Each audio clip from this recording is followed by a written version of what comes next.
Hey everyone, it's Mystery Girl with Missy, and I'm Missy. Welcome. Guys, this was supposed to be my very first video, but for some reason I just kept putting it off, and I think it's because new information just kept coming through. So I want to get really deep into this because so many people are only talking about the Gilgo 4 and the ones that Rex Heuermann is being considered the suspect for, but there are so many more. So before we start, I just want to confirm you guys can hear me. Can you guys hear me?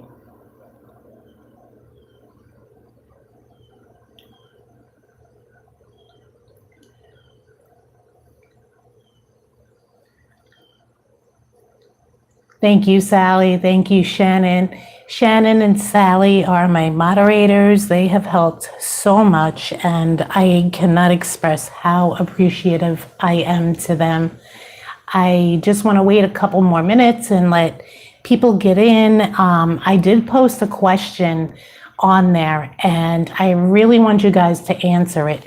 How many victims do you really think that there are?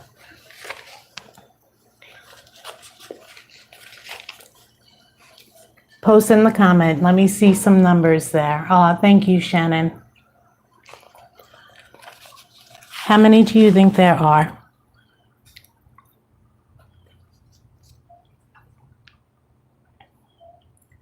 We always hear about 4. Now we're hearing about 5. So Shannon says 20 or more.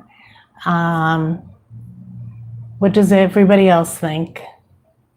I'm really curious how many you think that there are. Sally says maybe 15.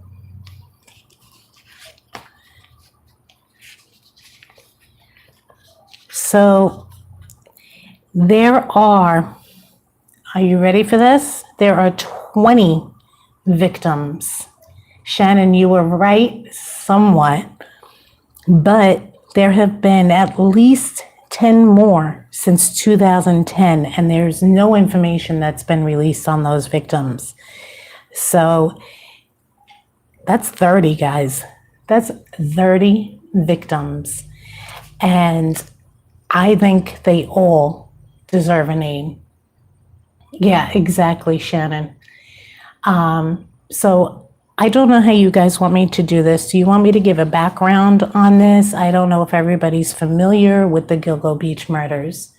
Should I give a background on it? Shannon says yes. Okay, so you guys know I am from Long Island, New York. 1996 is when I knew of all of this beginning. So the Gilgo Beach killer is also known as the Long Island serial killer and the Craigslist Ripper, and is now identified as Rex Heuermann. Many times I have said I did not think that he was responsible for all of the murders because it was a different MO. But as I continue my research, I now think he is responsible for all of them.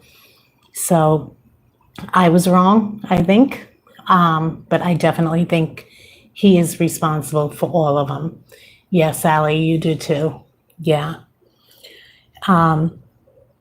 So he was known at the time when I started my notes back in 1996 to have murdered 10 to 16 people over 20 years, which we now know is 20 plus 10.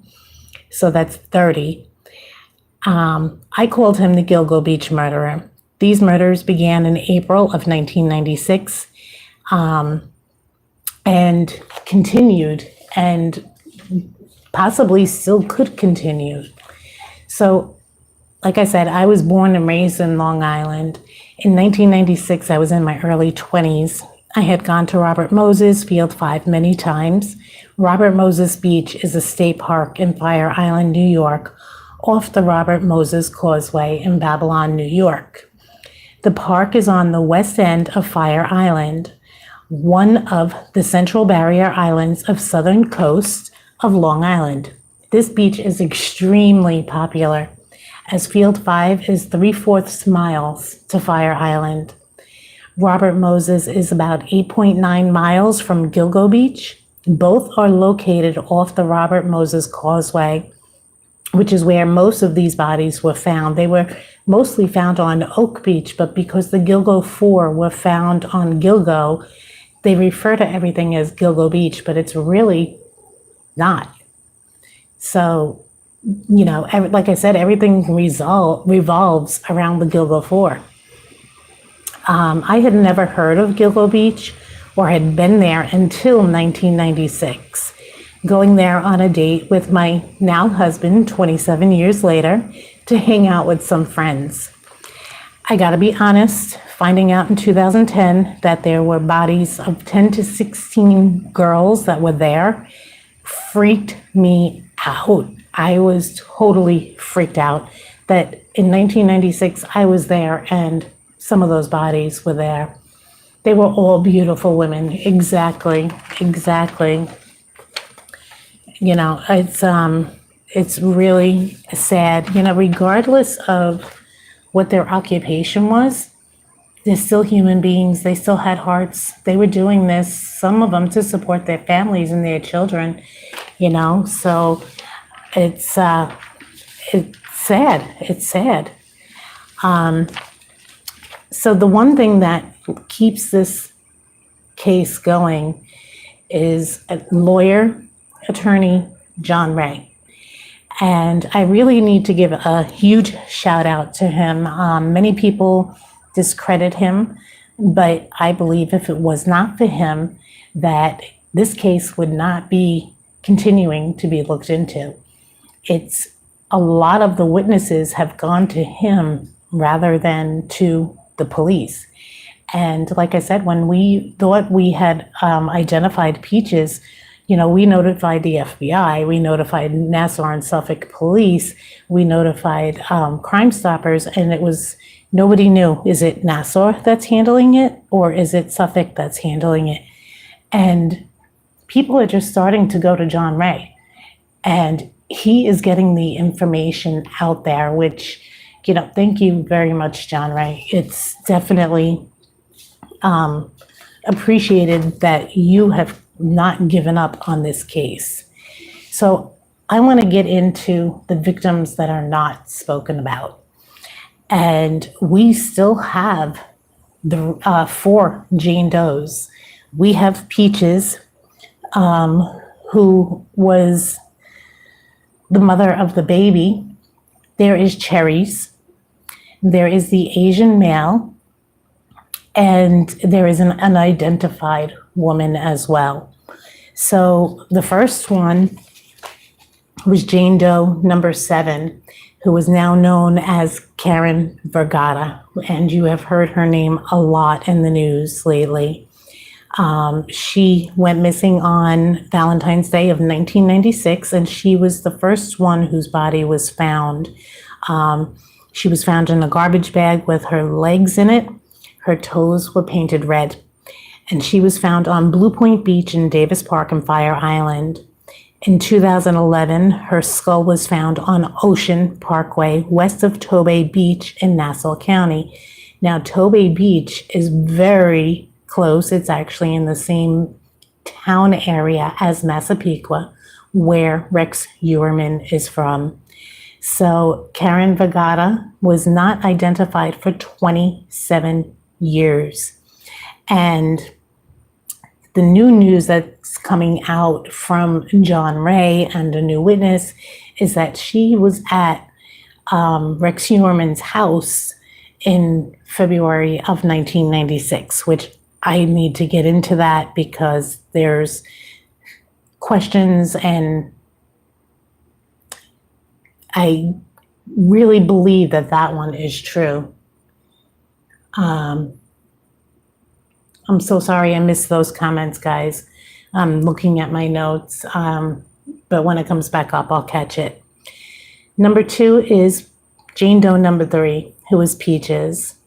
And She had the peach tattoo on her left breast. She was found in 1997. She has never been identified. This poor woman, 27 years later, still does not have a name, and neither does her baby.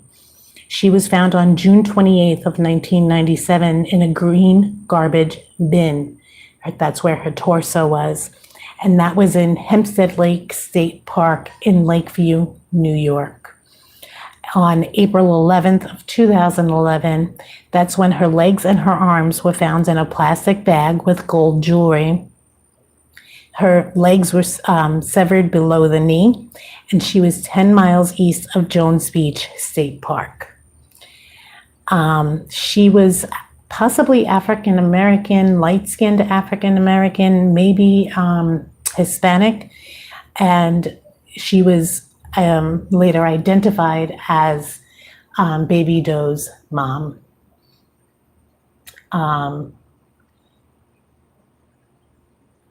The comments are going by really quick. I'm so sorry, guys.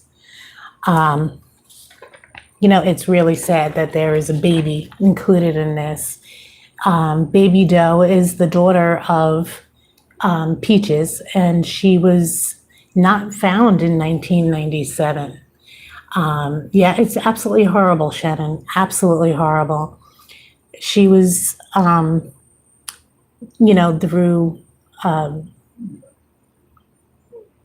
what do you call it? When they did her autopsy, I guess, they figured that she was between the age of 16 to 24 months and has yet been identified. She would have been 27 years old this year. She was found April 4th, 2011. Now, her mom, part of her mother, was found in 1997. She was approximately 250 feet away from the partial remains of Valerie Mack, another victim that is very rarely spoken about. Baby Doe was wrapped in a blanket and showed no visible signs of trauma. She was wearing gold earrings and a necklace and was found along Ocean Parkway between Oak Beach and Gilgo Beach. She was found 6 days before her mother, and the DNA identified her as Peach's daughter in 2016. So that one just really breaks my heart. It really, really breaks my heart. Number 4 is Jane Doe number 6, Valerie Mack.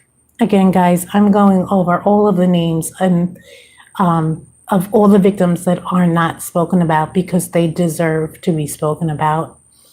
Valerie Mack was 2000, November 19th of 2000. She was 24 years old, and she was found in Manorville in Suffolk County, New York. Valerie Mack also went by a different name when she was working, which was Melissa Taylor. She went missing in the year 2000. Found November 19th, 2000. Her torso was wrapped in a garbage bag and dumped in the woods near an intersection of Halsey Manor Road and Mill Road on April 4th, 2011. Her right foot was cut off above the ankle. Head and hands were found along Ocean Parkway between Oak Beach and Gilgo Beach. Baby Doe was found 250 feet away from her. So I don't know why Baby Doe was placed by Valerie Mack, closer to Valerie Mack than she was to Peaches. So there was never, we'll never, I guess maybe never know that. So young with a full life. Exactly. So many of them are. The next one, number 5, is Jessica Taylor. And she was also in Manorville in 2003, Suffolk County. She went missing on July 21st of 2003 to confuse the police. Exactly, Sally. You're right. So she was found July 26th of 2003 with a plastic sheet underneath the torso. A tattoo was mutilated. They said it almost looked like somebody took a razor blade to it and just scratched it away, almost tried to dig it out of her because I guess they knew it would be like an identification for her. And she was placed on a sharp instrument on top of a pile of scrap wood at the end of a paved access road off Halsey Manor Road, just north of where it crosses the LIE. March 29th, 2011, her skull, hands, and forearm were found on Ocean Parkway. Now, those are two of them from Manorville. That's Valerie Mack, who also went by Melissa Taylor, and Jessica Taylor.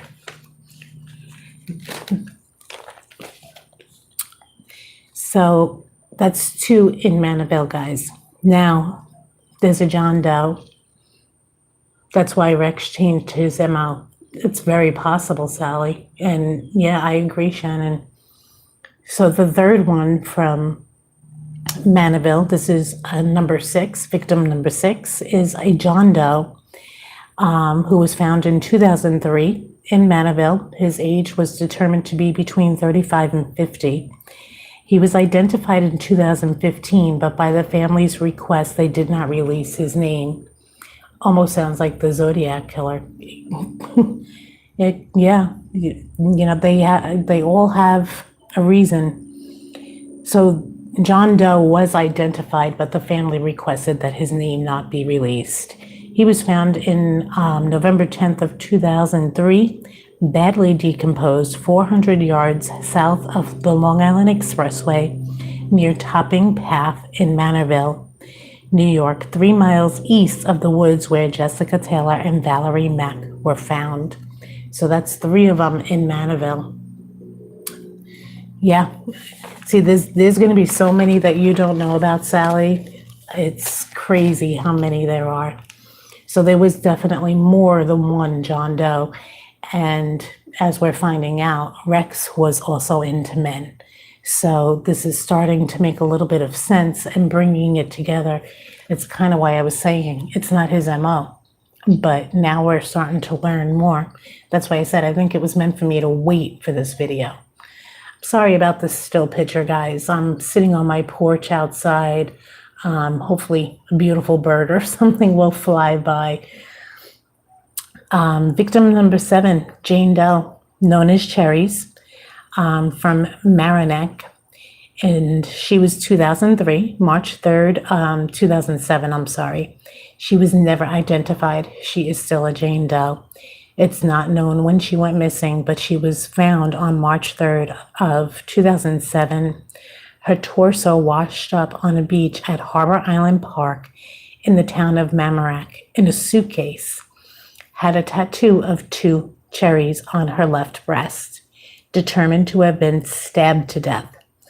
On March 21st of 2007, one of her legs washed up at Cold Spring Harbor.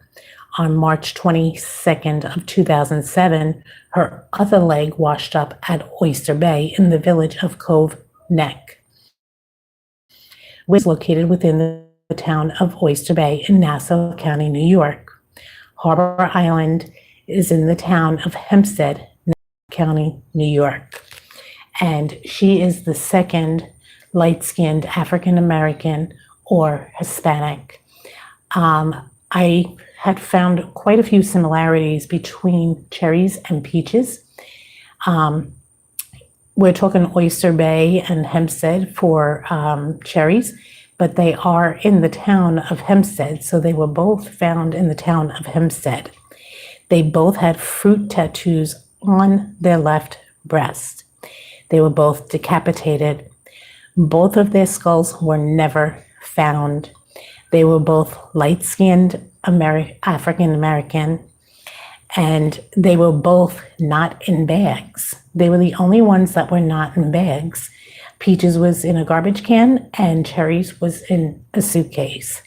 So I'm finding a lot of similarities between Cherries and Peaches, and wondering, is there some kind of a connection between the two of them? So then there was some that they still have not linked, but still have the same MOs. In 1982, so these murders could go back as far as 1982, And what's funny about that, well, I shouldn't say funny, what's coincidental about that is Rex Uerman graduated from high school in 1982. So in 1982, Tina Foglia, also known as Tina Elizabeth, age 19, she was found February 3rd on the Sagatow State Parkway in Suffolk County. She was placed in 3 separate garbage bags a few miles north of Robert Moses Causeway, which leads to Gilgo Beach and Oak Beach. DNA of an unknown male was found on the garbage bag. I want to know, because they never talk about Tina, if they found DNA on that garbage bag, have they ever, since they've arrested Rex Uerman, have they gone back to that garbage bag and compared the DNA? And she was also missing a diamond ring. So time to look at Rex's wife. Does she have Tina Foglia's diamond ring? Or was it in the house? So a lot of questions with Tina Foglia. I mean, especially being that there was DNA. And again, it's somebody that is never brought up. You're hoping that a bird will come and visit? Good question. I'm so sorry that it's a still picture, but for me to sit here and make the video, it would have taken me a week. So I really do hope something beautiful comes by so you could see it. Then in 1996 was Karen Vagata. Coincidental? Rex Uerman started his business in 1996. So that's 2 coincidences right there. In 1982, he graduated high school. Tina Foglia was murdered. His business opened 1996. Karen Vagata murdered. 1997, Peaches. 1997, Baby Doe. 1999, Jacqueline Ashley Smith, age 16. She was last seen in August 7th of 1999, and she was reported missing on the 12th. They found her torso in a plastic bag wrapped with tape near the beach on 88th Street in Rockaway Beach, Queens. No other body parts have been recovered.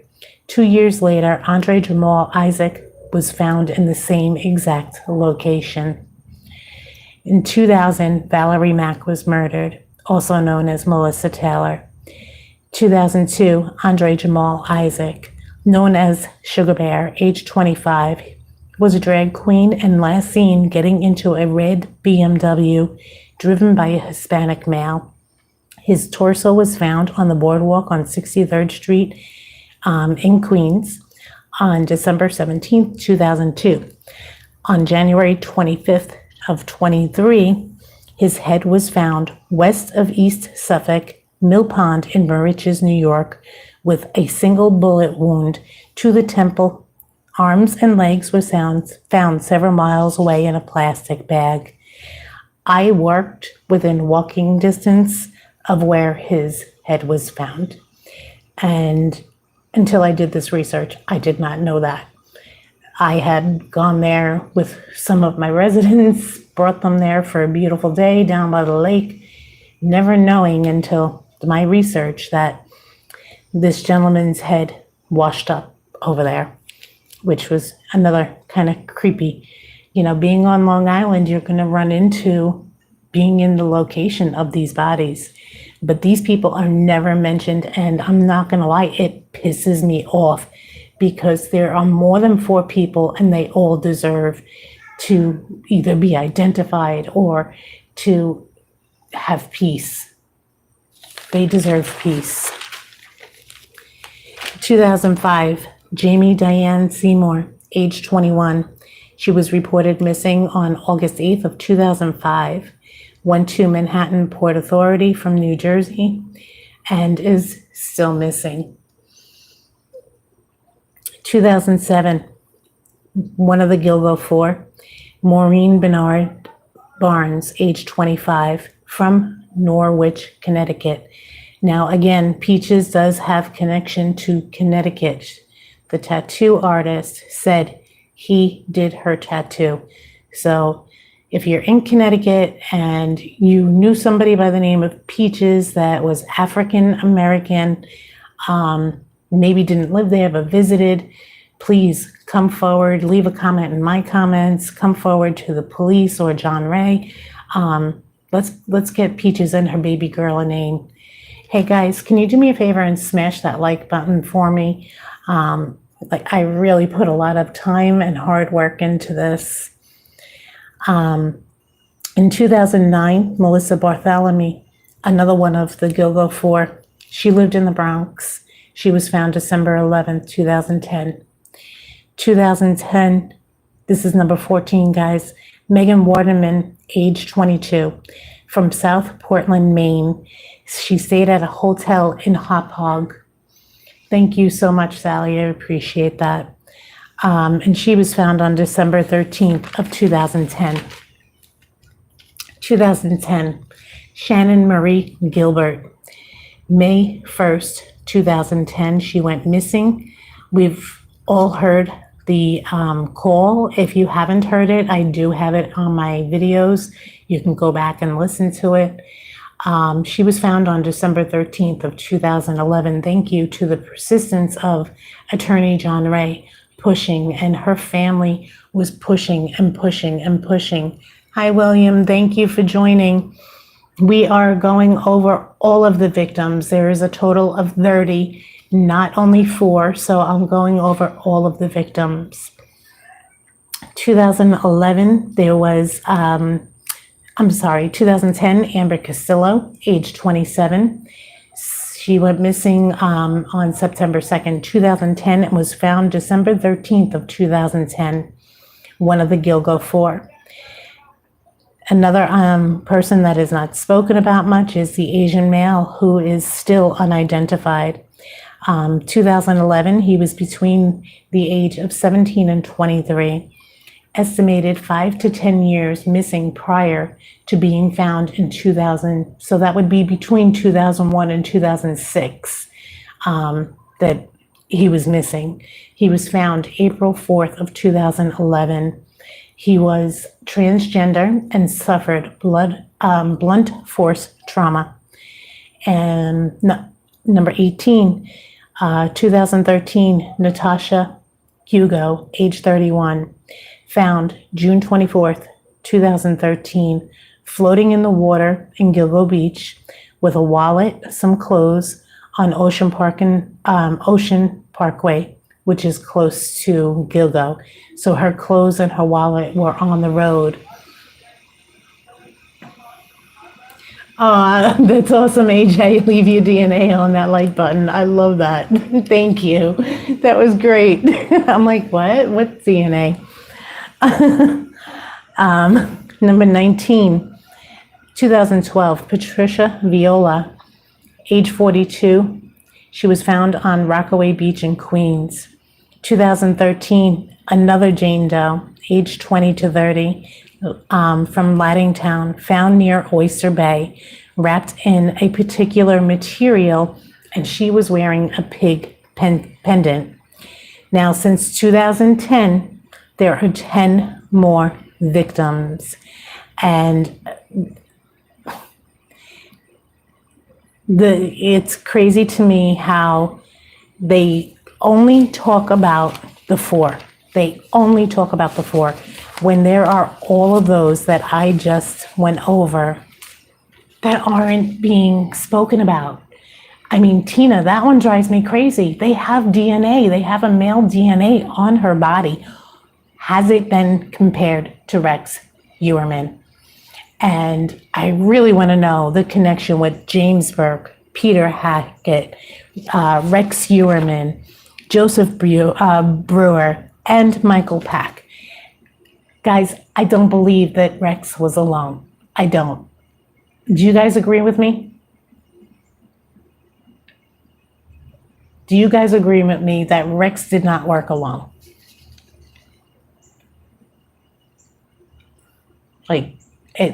There is a connection there, and I am not going to stop researching until I find it. I am not. Now, I wanted to go into, they were doing all this together. Exactly. There's a connection. you don't know enough of the story to say anything. I went into a little bit of a recap in the beginning.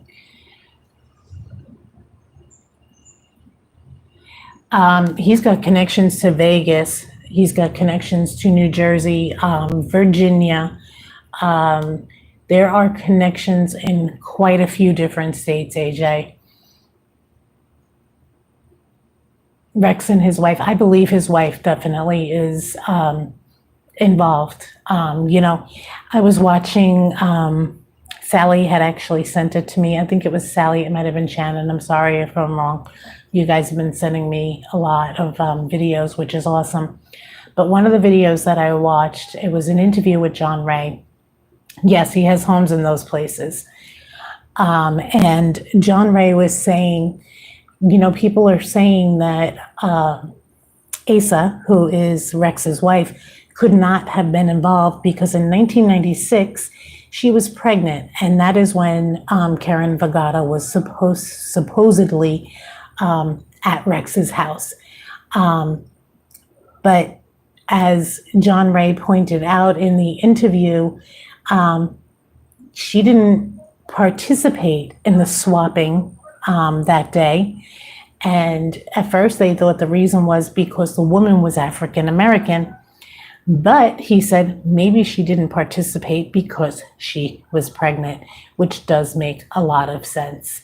So while we are talking about that, let's get into that. So Jessica Taylor was missing for years. She was a Jane Doe. She was unidentified for many, many, many, many years. I'm just pulling her up right now. Here we go. So she was Jane Doe number 7 for 27 years. And that was 2022 when she was identified. She is the Blue Point Jane Doe, also known as Fire Island. Now, there is another suspect that is considered for Karen Vergata, and that is John Bitroff, who is already been arrested for murders of prostitutes. Now, it said that recently that a woman came forward and stated that her and her boyfriend who was a New York City police officer, they had gone to a swingers club, and there was a listing that there was a party for swingers at this address, what turned out to be Rex Heuermann. Now, Karen Vergata was in jail, and she was released on Valentine's Day of 1996.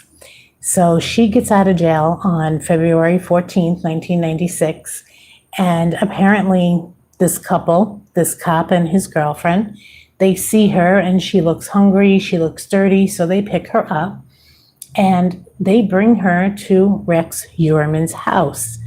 And apparently, Rex Heuermann hooks up with the guy, and then the girl hooks up with the guy.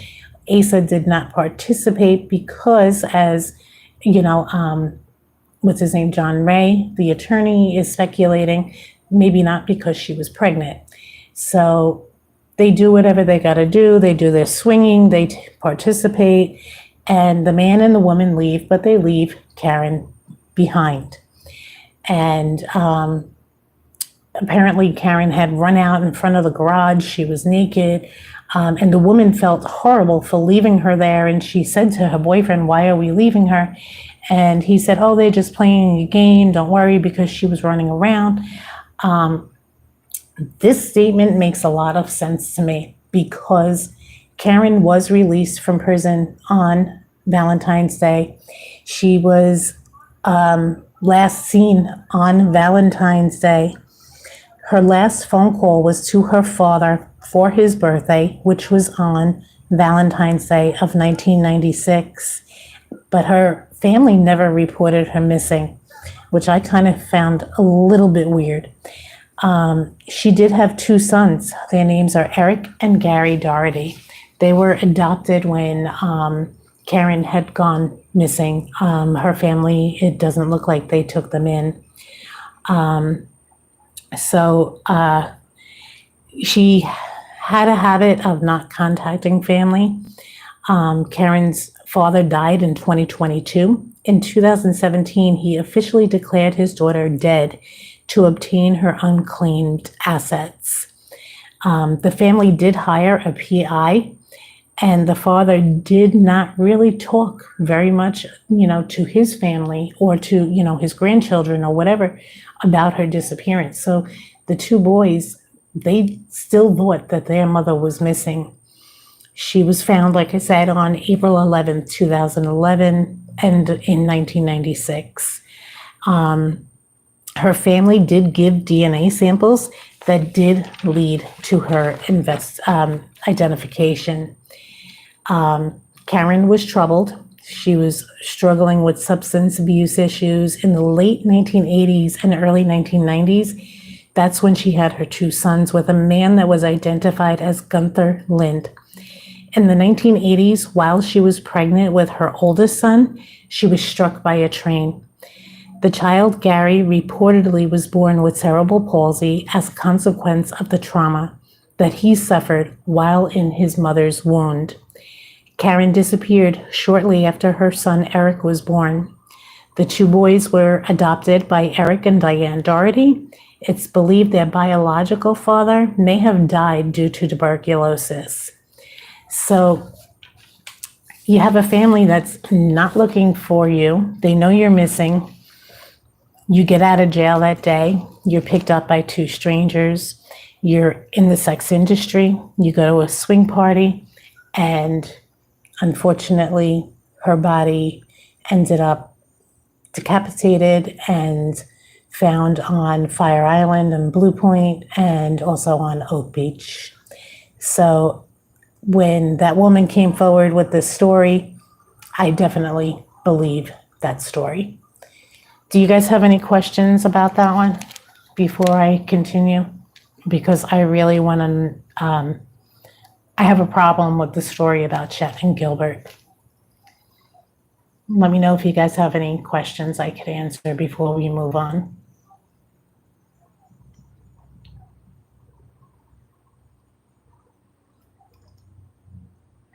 Okay, I don't see anything. So you guys, I don't know if you're familiar with Shannon Gilbert. Shannon was, she lived in Jersey with her boyfriend, Alex, and let's see, she's involved. Okay, agreed. Also, you're good. Okay. So we're going to move forward. Shannon was a troubled teen. She lived in the foster care system for some reason that's not known. She has sisters and her mom, which unfortunately her mother was murdered by one of her sisters due to one of her sisters having a mental breakdown after Shannon disappeared. So Shannon had a date in, what do you call it, Ocean, off of Gilgo Beach and off of Ocean Parkway. And the sad thing is she would be 36 years old now. She's very petite, 5 feet, 5 inches. And on May 1st of 2010, she went to Oak Beach Residential Association in Oak Beach, New York. Now, she was taken there by her driver, who is Michael Pack. Now, Shannon had worked with Michael Pack back in 2007 for a different company, where when she would work, she'd have to give them part of her whatever she made. So in 2007, there was a sting operation. Shannon decided that she's going to go out on her own, and she started posting on Craigslist, and I think it was Backpage or something like that. So in 2009, she started working with Michael Pack separately. He was her driver, he was her security. They said, let's cut out the middleman, we'll make more money. So that was in 2009. So her client was Joseph Brewer on that night, and that was May 1st of 2010. And Shannon went into a panic. She called the cops. She said, they're going to kill me. He's there, she ran off. She knocked on doors looking for help. Shannon was never seen again until she was found dead. And there was a cab driver that John Ray spoke about the other day. And the cab driver said that she got a dispatch call that there was a woman in a hotel in Sayville, known as the Sayville Motor Lodge. Give you guys an idea, that place is a dump. It's a no-tell hotel, rent by the hour type of place. Definitely known for prostitution. Now, this was in the fall of 2009. So apparently Shannon is lured there by a gentleman promising to take care of her family, her mother, her sisters, her boyfriend, her, and that he would pay her great money.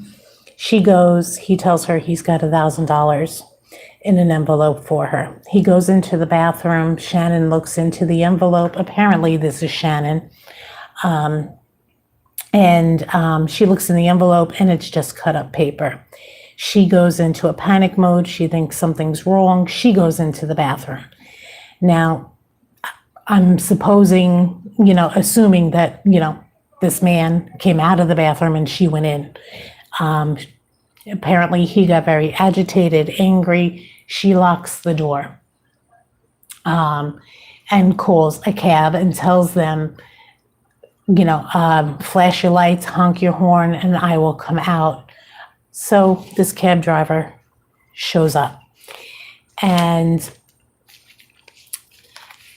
she gets there and she keeps honking the horn, waiting for this girl that's in trouble to come out, and nobody comes out. After a little bit, this big gigantic man comes out of the hotel room. He's got his hands over his face, covering his identity, and gets into an SUV, which I'm assuming was his Avalanche. After that, Shannon comes, the cab driver continues to flash her lights, honk her horn. Shannon comes out. Apparently this is Shannon. The girl comes out, I should be saying, and gets into the car. Apparently the girl is crying. She's shaking and very upset when she gets into the car. Apparently her and the cab driver talk for a little while, and then they drive off to the Ronkonkoma Railroad Station, which is 12 minutes away from the Sayville Motor Lodge.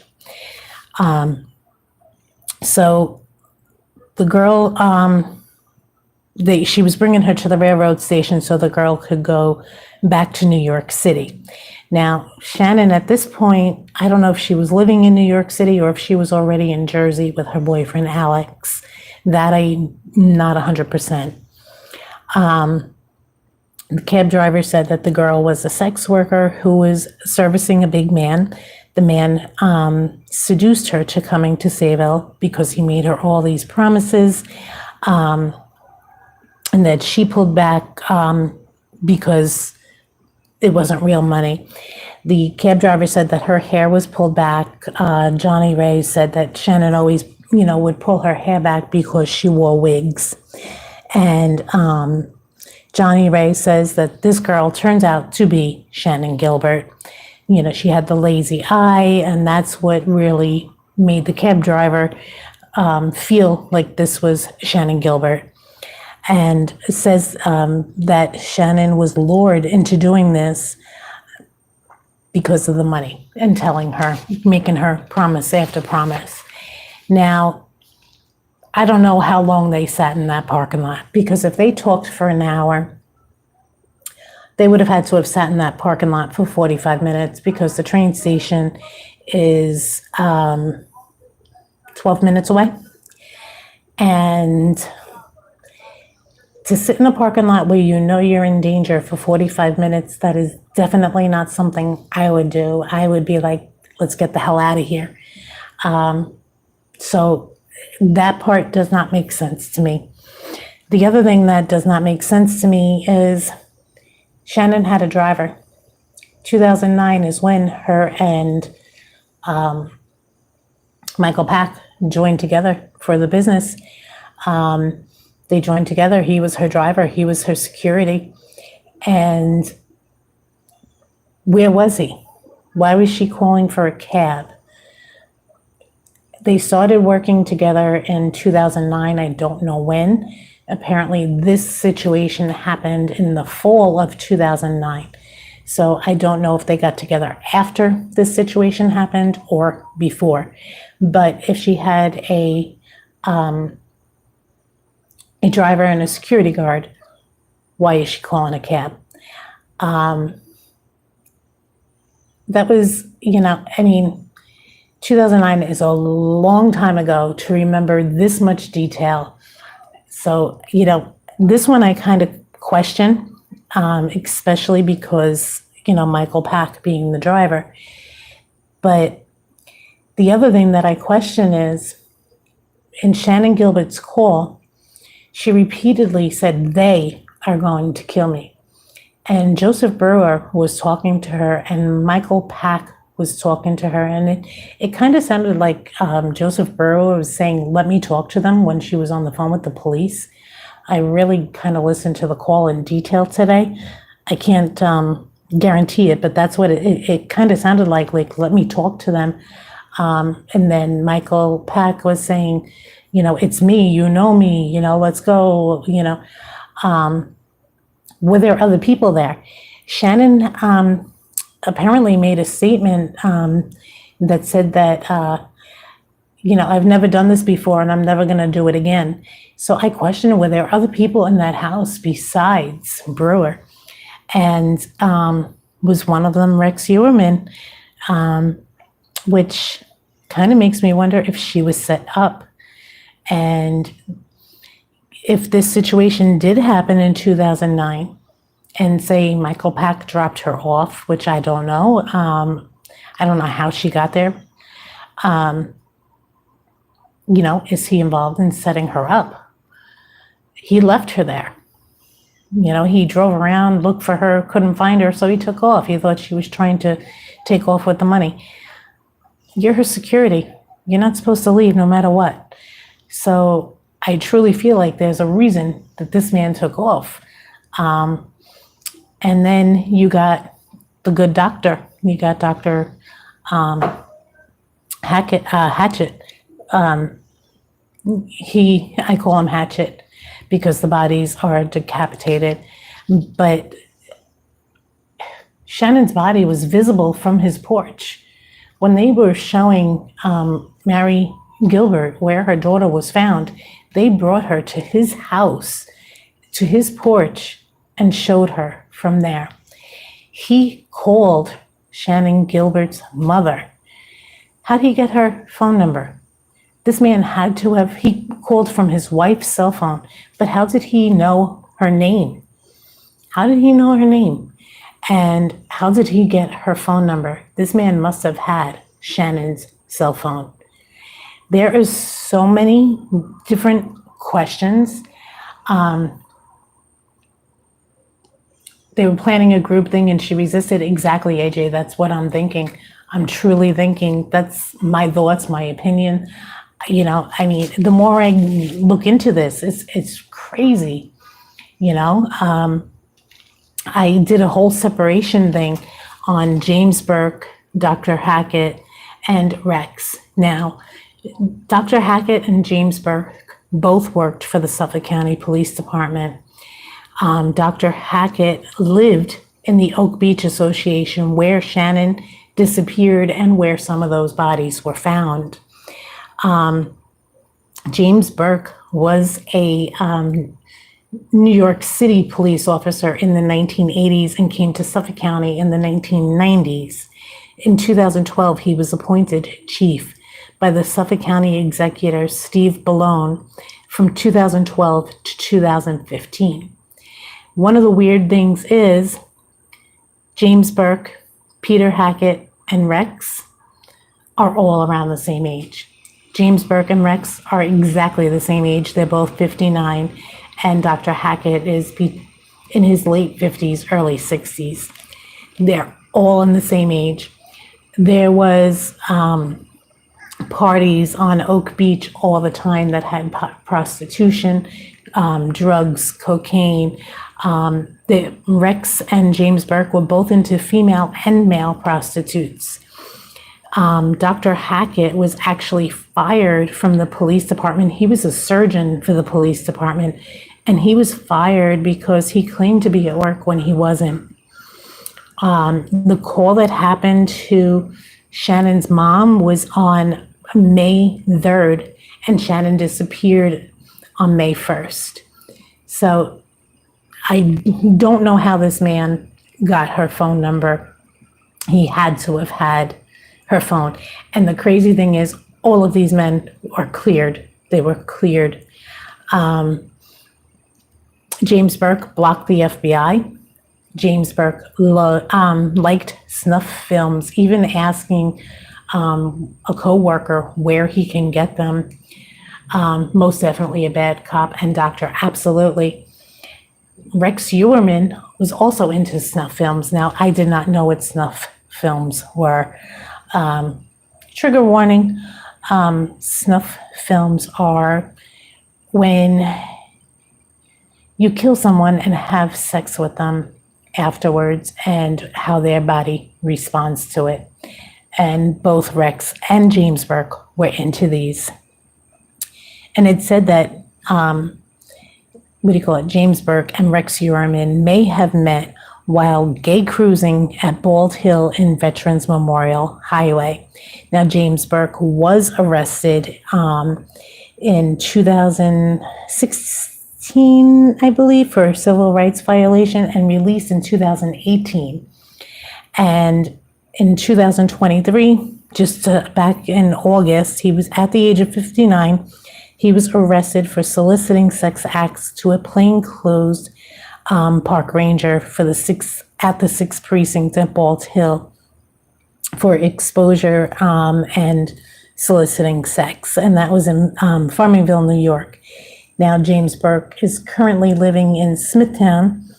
Dr. Hackett is currently living in Tampa, Florida. Rex Uerman is currently behind bars. Michael Pack kind of fell off the face of the earth. Nobody has really heard much of him. And Joseph Brewer, the client, I'm not really sure where he is. I don't know if he's still there. But a lot of questions. I mean, I have so much more that I can get into, guys. But I want to answer your questions. Do you guys have any questions for me?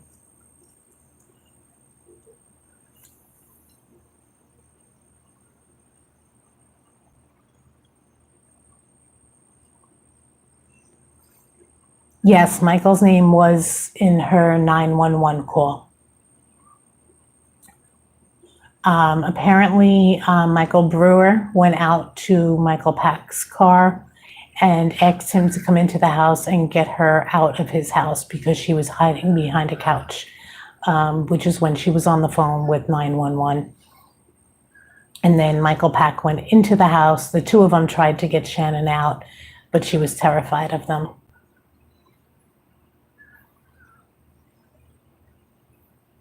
You guys have any questions? I know this is a long video, but there's so much information, and my heart just truly breaks for the ones that are not spoken about. Peaches deserves a name. Cherries deserves a name. Baby Doe deserves a name. The Asian male deserves a name.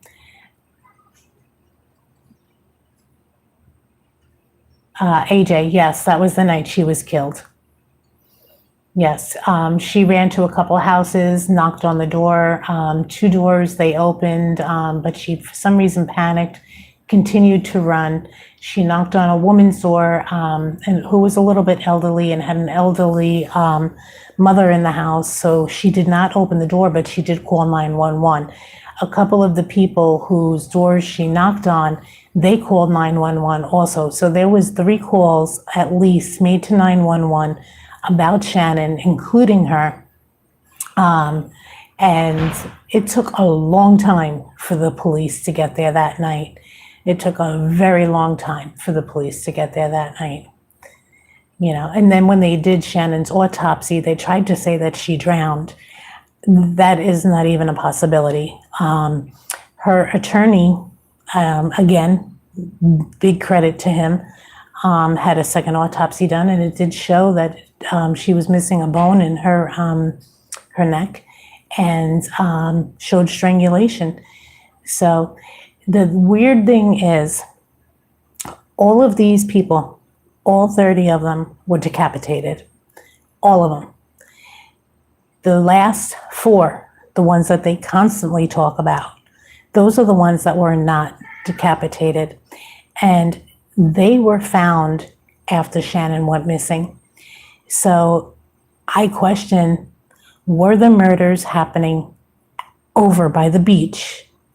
And were the body parts and limbs being disposed on the way home or after the decapitation happened? Because those 4 were the only ones that were not decapitated, and that was after the police were involved searching for Shannon. It makes me wonder if things happened in a different fashion, like if they were actually murdered there. Does anybody else have any more questions?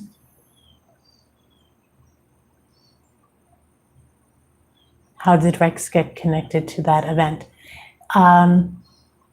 Rex's DNA was found on a pizza box, which they were able to match to hairs that were found on the Gilgo 4.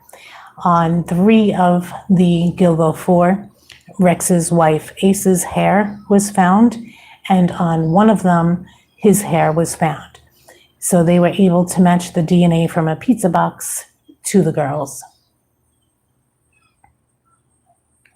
Oh, thank you, Sally. Thank you. I have so much more here, but I could go on for like 6 hours. So that's why I want to answer your questions, because I got it all here. Like I said, I do question the cab driver and Shannon Gilbert. I do question that being Shannon, only because Michael Pack and her got together in 2009, and he was her security and driver at the time. And the train station. Oh, thank you, AJ. I really appreciate it. The train station was only 12 minutes away from the hotel in driving distance, and supposedly they had an hour conversation. The cab driver also said that she had another run-in with Rex Heuermann, where he called to be picked up at a bar off of exit 59 on the LIE, which is Ronkonkoma and Ocean Avenue. When she picked him up, she recognized him right away. He gets into the car. There's a woman in the window, and he says he wants to go to the woods. She refuses to drive because he changed location. And thank you, Shannon. I really appreciate it. She refuses, so he pulls out a gun. She says, take the car, take the keys, or whatever. The dispatcher hears the conversation, comes over the radio. Rex gets out of the car and leaves. So this cab driver is saying that she's had 2 connections to Rex with being picked up in the, with the cab. Which, you know what, it could be, but the hotel one, I definitely question. Anybody have any questions?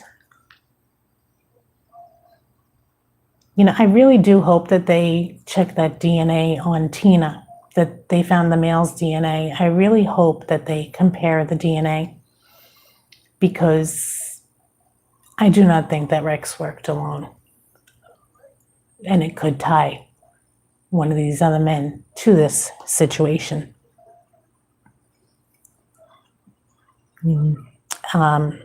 Oh, that's the other thing. I almost forgot to tell you guys. The swingers club, the La Trapeze, that was said to have been where they went and they found the advertisement that Rex was having the party at his house with Karen Vergara. That swingers club was 10 minutes away from Rex Uerman's office, which is in Manhattan. Very close. And that opened in 1980 and closed down in 2016. So that's, I really believe the information about Karen Vergara.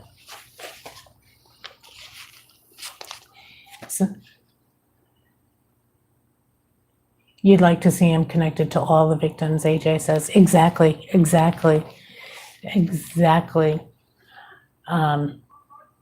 I really want to know the connection between all of them. Was James Burke just covering it up, or was he involved? Who was at that house the night that Shannon Gilbert was there? There was a prostitute that came forward in 2016 that says that she was at a party at Oak Beach. There was a party house at the Oak Beach Association, which is where Shannon went missing. And James Burke approached her and forced her to perform oral. And it was so aggressive that she was choking and tearing up from it. And then he threw money at her.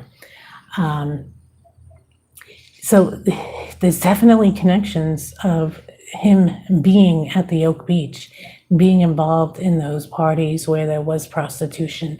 In 1995, he had a relationship with a prostitute who stole his gun out of his car. And then, the Bald Hill, the 2016, the woman coming forward.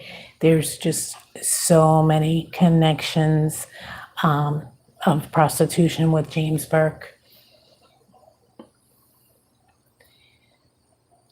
I want to hear from you guys. Hit me with some questions.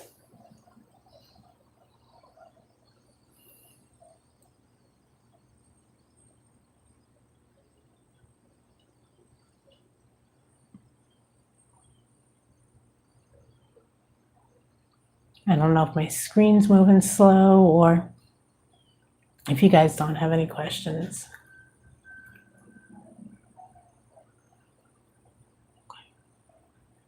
Mods, did I forget anything? We've been going over this. Did I forget anything?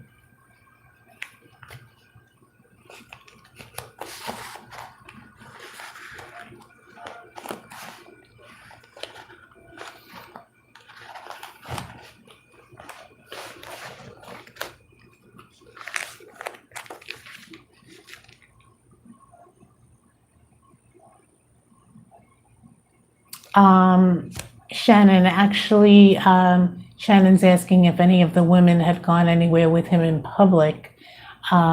There was, I think, 1 or 2 women that said that they had met up with Rex in a restaurant, and he was asking them if they knew about the Gilgo Beach murders and what they thought about it, and they kind of got creeped out and didn't proceed to go forward with spending time with Rex. That's 2 that came forward. I don't know if there's any more.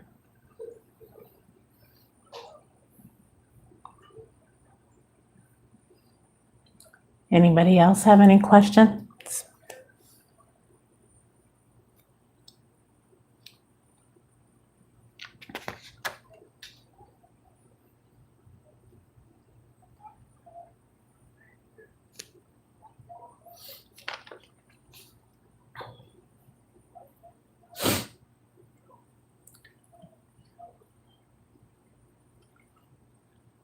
It doesn't seem like anybody's got any questions. I know that the chat's moving slow, so, but if you do, put them in the comments. If you're watching this on replay, I know I kind of put out a lot of information out there.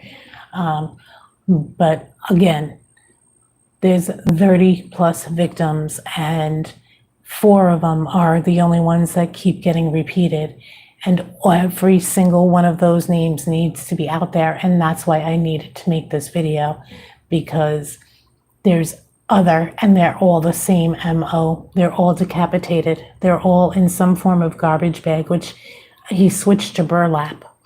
And they were all found in one area of Long Island, maybe it be Suffolk County or Nassau, but then found on Oak Beach.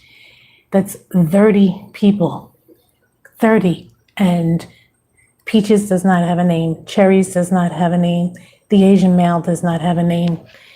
Justice for all of the victims. Exactly, AJ. Exactly. We can't only talk about 4 and the 3 that he is a suspect for and the 3 that he is in jail for. They all need to be acknowledged.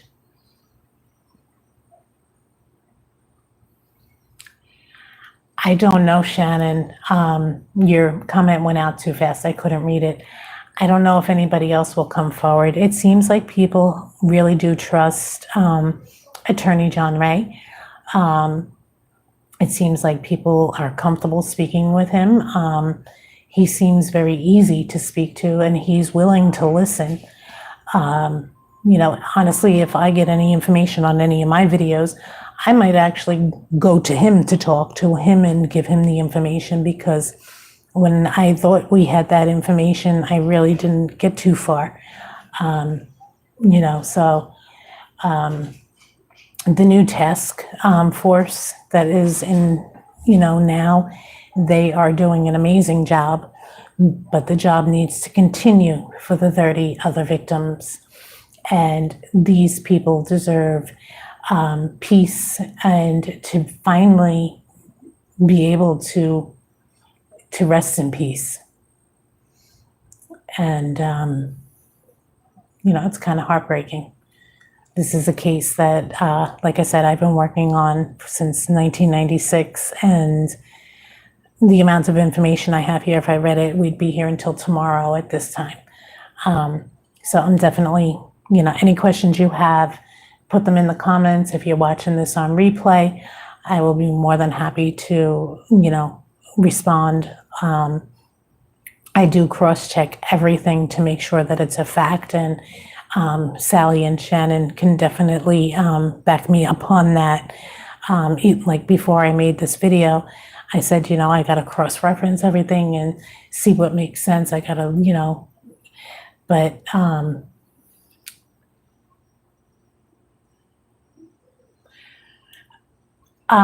so the information on Peaches, that we had a commenter reach out and say that they knew Peaches from Connecticut, and it turned out to be a different Peaches. I made a second video going over all of the comments, and the information that I put out in that video was about a different woman who was Caucasian. And I was able to find a picture of her and send it to the original commenter. And she said, yes, that's her. So it turned out to be a different person that also went by the name of Peaches. Unfortunately, her friend did pass away in 2018, but I was able to reconnect her with her friend's family and give her the information of how to get in touch with them, the brother. So even though it wasn't the Peaches that we wanted, we were still able to help somebody through one of our videos, reconnect with a family that she hasn't been in touch with since 1994. But, you know, I pray people do leave comments in my, you know, comments if you do know anything. You know, sometimes people are just afraid to come forward. Leave a comment. I will take it. I will look into it. I will make sure that it checks out, like I did with the last one. And if it's something that's credible, honestly, after seeing what I had to go through with the last one, I would go to John Ray and see, what he would be able to do with the information. Coming forward is the biggest thing. Like I said, these murders might have started in 1982, which is the same year that Rex Heuermann graduated from high school. Rex Heuermann went to high school with the Baldwins, by the way. So that was the first murder was 1982. Now, if that's when, hey, Damaged Goods, nice to see you here. So if 1982 is when the first murder actually occurred, which is when he graduated high school, which would make him the age of 18, his friends or people around him are the same age, 18. They're not going to come forward. And thank you so much, Noelle. Thank you. Yeah, I was saying I really wish that a bird or something would walk by. I really do. It's, we get the sandhill cranes back here. They're gorgeous. I named them Lucy and Ricky. Well, the tattoo artist said he did the tattoo. So there's definitely a connection there. And he said that she was in Connecticut because she was having trouble with her boyfriend. She showed up at the tattoo parlor with 2 women. What happened to those 2 women? What happened to them? How come nobody has come forward and said that Peaches is missing? How come nobody has said Cherries is missing? There's got to be somebody that was at some point connected. I'm sorry, I'm shaking the camera because I'm hitting the table. I get pissed off when I think about it. My heart really wants to help Peaches. I really, really want to help give that woman a name, her and Cherries. All of them deserve a name. Any more questions, guys? Hey, I was good. I didn't curse once in this video. And believe me, I wanted to. I behaved myself. When I talk about James Burke, it's almost like talking about Janelle Evans.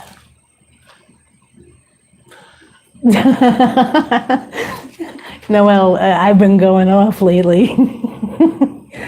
I watched myself. I watched my P's and Q's. Because this case is just very sensitive. It's very sensitive. But listen, guys. You get extra credit when you say naughty words. Yeah, you definitely do it. But this one is heartfelt. Like I really want justice for all 30 victims, and I want people to feel comfortable coming forward. Like I said, if you're not comfortable going to Nassau Police or Suffolk Police or the FBI or Crime Stoppers is you don't have to give your name. Call Johnny Ray. Call Johnny Ray. Leave a comment in my comments. And like I said, I will deep dive that shit and I will find out if it's real. And if it's real, I will take it to the next step because I truly want justice for everybody here.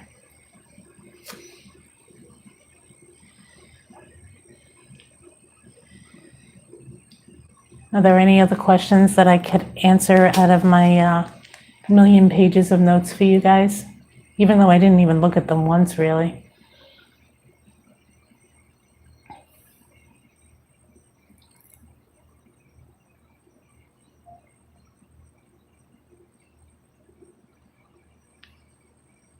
Exactly. They all need justice. All right, guys, I'm going to sign off on this note. But I want to see prayer hands from everybody in the comments for all 30 victims, not just the 4. I'm just so happy you were here, Noelle. Thank you so much for being here. It means so much to me. It really does.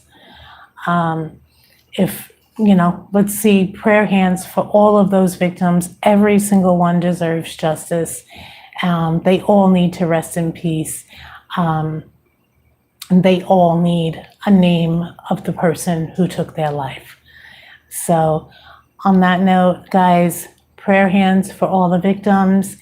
And I'm gonna just remind you, as always, every day is a mystery. And remember, if there's a question that you have that you couldn't think about while we were doing this live, please put it in the comments section on replay, and I will be more than happy to answer any questions through the research that I have. And again, it's my research. It's not fact. Nothing is proven until it's in a court of law. Nobody is guilty until it's in a court of law. And, I want to really give another huge shout out to Sally and Shannon for all of the help. You guys listen to me go off and, you're sending me videos and I'm sending you my notes so you can read them and get your opinion. And, it's a great collaboration. So thank you, thank you, thank you. But again, on that note, remember, every day is a mystery.